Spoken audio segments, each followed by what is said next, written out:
Tributo. Historias que construyen memoria de la Shoah.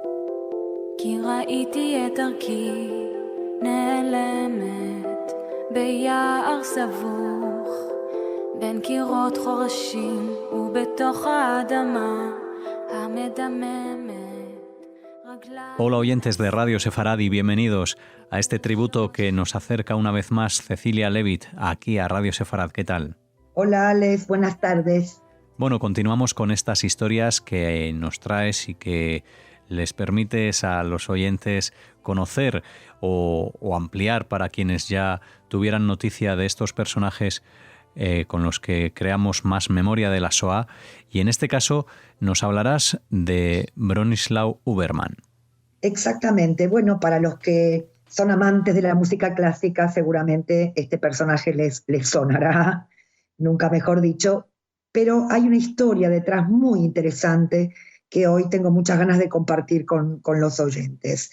Bronislaw Huberman nace en Polonia, en Częstochowa, el 19 de diciembre de 1882. ¿Sí? Es una familia judía polaca integrada a la sociedad polaca. Y cuando es un niño ya comienza a estudiar violín con su padre. Podemos decir que a los 4 años comienza a estudiar. Y a los 7 ya asiste al Conservatorio de Música de Varsovia. Y ya comienza clases, ¿no?, con grandes profesionales como Joseph Joachim en Berlín. Y deslumbra a su profesor con sus interpretaciones, ¿no?, de grandes músicos clásicos. A los 10 años comienza ya una gira por los Países Bajos y por Bélgica. Y ya por esa época, Arthur Rubinstein, que tenía solo 6 años, asiste a uno de los conciertos de Huberman. Y los padres de Rubinstein invitan a Huberman a su casa, y estos 2 niños, ¿sí?, entablan una amistad que ya se va a conservar para toda la vida. A los 12 años ya había recorrido Europa y los Estados Unidos, ¿sí?, como un niño prodigio. El conde polaco, por ejemplo, Władysław Zamoyski, le da a Bronislaw un violín, le regala el violín Stradivarius Gibson después de asistir a su concierto en París en 1895. Y al año siguiente ya Huberman interpreta el concierto para violín de Brahms ante una audiencia que incluía a Gustav Mahler o a Johann Strauss. Es decir, este niño prodigio crece. Ahora, cuando su padre muere repentinamente y él tiene cerca de 15, 16 años, le agarra como una crisis muy grande. Siente que, bueno, su infancia fue una infancia de muchísima tensión y de muchísimo estrés, y decide abandonar la música y va a estudiar en la Sorbonne de París a lo largo de 2 años. Pero luego va a regresar a la música, y ya siendo un joven se va a casar con una actriz alemana y va a tener un hijo, Johannes.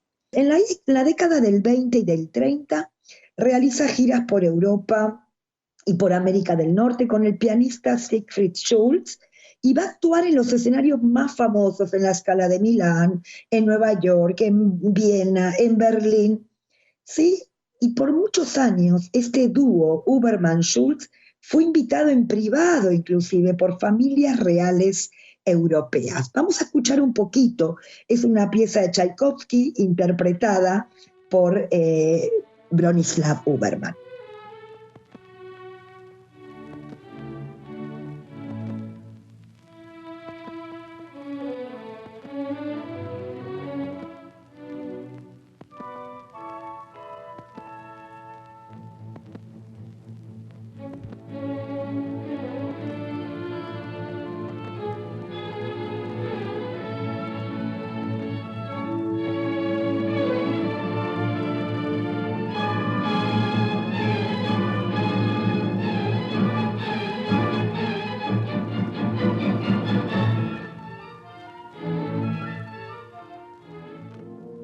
En 1929 visita por primera vez Palestina y va a desarrollar una visión, ¿no?, de establecer música clásica en la Tierra Prometida, él tiene esta idea, ¿no?, de crear una orquesta nacional judía, aunque él sabe muy bien, ¿no?, que los músicos judíos no iban a abandonar sus importantes papeles, ¿no?, en orquestas europeas para mudarse a Palestina, que Palestina no tiene una reputación cultural, ¿no? Exactamente. Estamos hablando que esta Palestina de 1929 está bajo el mandato británico.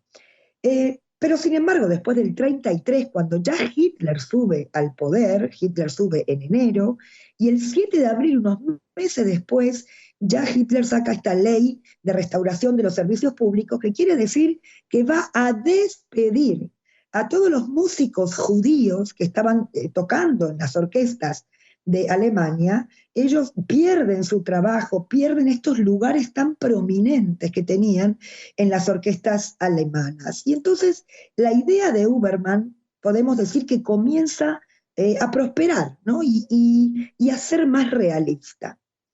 En 1934, Huberman se muda a Viena y ahí se convierte en director de la Academia für Musik en Viena. Y aunque él sigue recorriendo Europa, se niega a actuar en Alemania. Inclusive rechaza una invitación para actuar como solista en la inauguración de la Filarmónica de Berlín.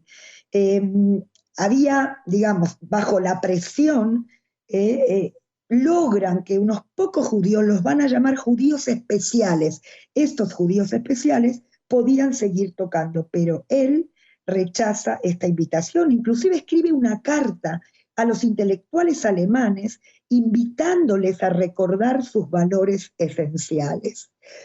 Y ya a partir del 35 la situación de los judíos alemanes se vuelve más precaria. Ya tenemos las leyes de Nuremberg, y es aquí donde Huberman va a poner en práctica sus planes para una orquesta en el mandato británico de Palestina. Entonces se va a acercar a judíos adinerados de Estados Unidos y de Gran Bretaña para pedir ayuda financiera.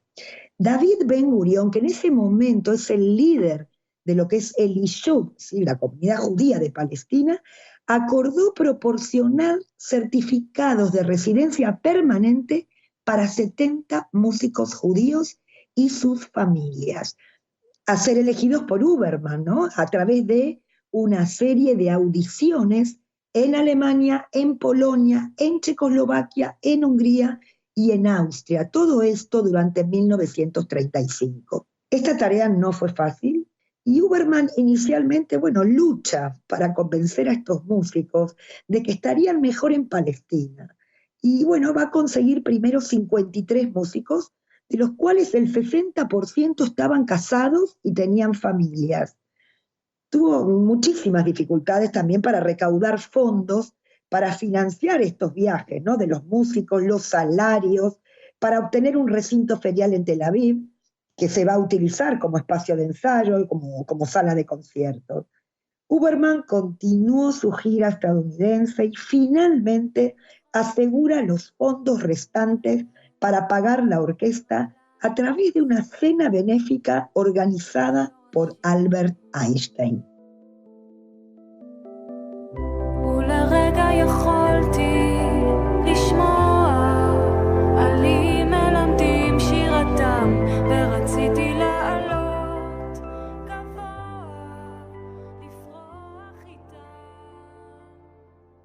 Huberman hizo un llamamiento a Chaim Weizmann, que era el presidente de la Organización Sionista Mundial, quien también acuerda proporcionar visas necesarias para que estos músicos emigraran a Palestina.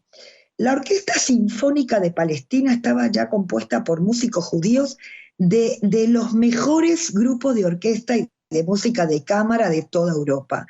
Ya tenemos cerca de 80 músicos que se van a unir y solo unos pocos ya vivían en Palestina. Y como dije antes, los que se mudaron trajeron a sus familias, lo que significó que los esfuerzos de Huberman para fundar esta orquesta va a salvar de la Shoah, del Holocausto, a 800 vidas.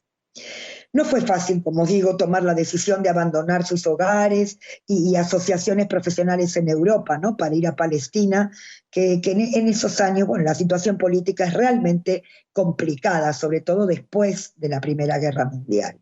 Entre los músicos que él logra salvar se encontraba Horst Salomon, Chaim Rothschild, Erich Toplitz, Boland Levy, Chaim Schiffer, Heinrich Haffler y el doctor Hans Levitus.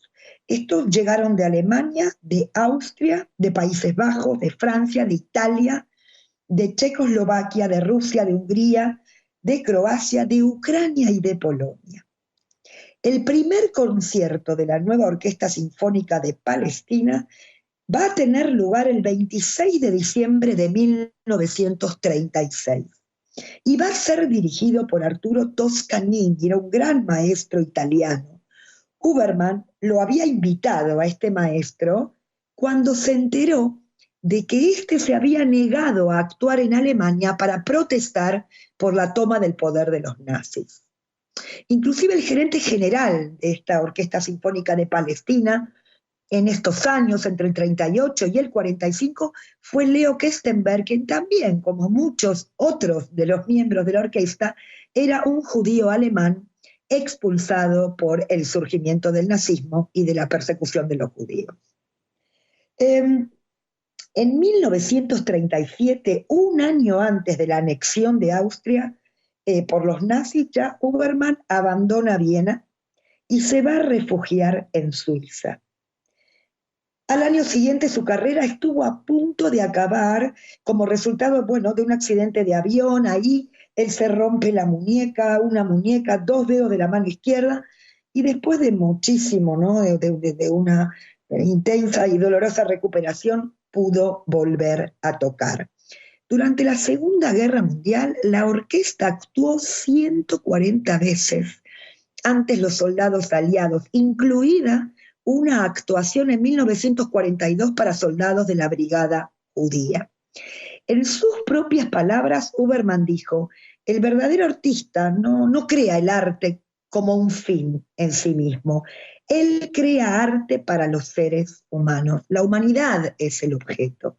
Huberman, bueno, luchó a nivel personal y sacrificó mucho para lograr su objetivo. Y dijo: uno tiene que construir un puño contra el antisemitismo y una orquesta de primera clase será este puño.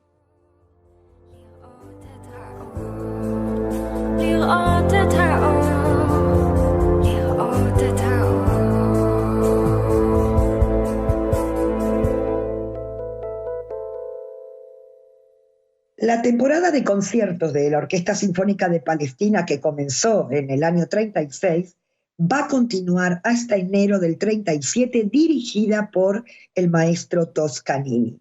Para esta primera función, él eligió un repertorio de grandes músicos, pero sobre todo elige a la música de Félix Mendelssohn, Sueño de una noche de verano. Sabemos que Félix Mendelssohn, que es el nieto de Moisés Mendelssohn, era un compositor judío y Hitler ya había prohibido a autores judíos.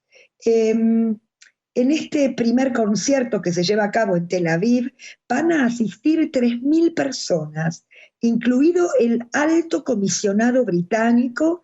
Se va a encontrar ahí también Chaim Weizmann, David Ben-Gurion, Golda Meir y el alcalde de Tel Aviv, Dizengoff. He rastreado en las redes y he encontrado el programa de aquel concierto, ¿no? Donde aparecen todos los músicos, todo el programa, ¿no? Con música de Rossini, de Johannes Brahms, de Schubert y, como digo, de Félix Mendelssohn. Quiero contaros que en el 2012 el director de cine, Josh Aronson, va a realizar un documental de 90 minutos que se llama La Orquesta de los Exiliados. Estuvo nominado este documental al premio de la Academia y bueno, este director con muchísimo coraje, ¿no? Y también creo que ingenio, va a reflejar el trabajo de Huberman, que durante 4 años ayudó a rescatar a los principales músicos judíos de Europa y también a sus familias, ¿no? De la persecución del nazismo, pero al mismo tiempo lo que hace es preservar esta herencia musical, ¿no?, de Europa. Yo, para ir cerrando este tributo, yo creo que, bueno, Uberman de verdad se enfrenta con muchísima valentía, ¿no?, a la intolerancia racial, y bueno, y va a salvar casi 1000 judíos entre el 33 y el 33, ¿no?, y el 36, mientras formaba esta orquesta sinfónica. Ya en el 48, con la creación del Estado de Israel, con 44 de los miembros fundadores, la Orquesta Sinfónica de Palestina pasa a llamarse la Orquesta Filarmónica de Israel, ¿no?, por el primer ministro David Ben-Gurión. Y ahí aún hoy continúa bajo la dirección del artista Zubin Mehta. Ya en el 47, en Suiza, va a fallecer de una enfermedad a los 65 años.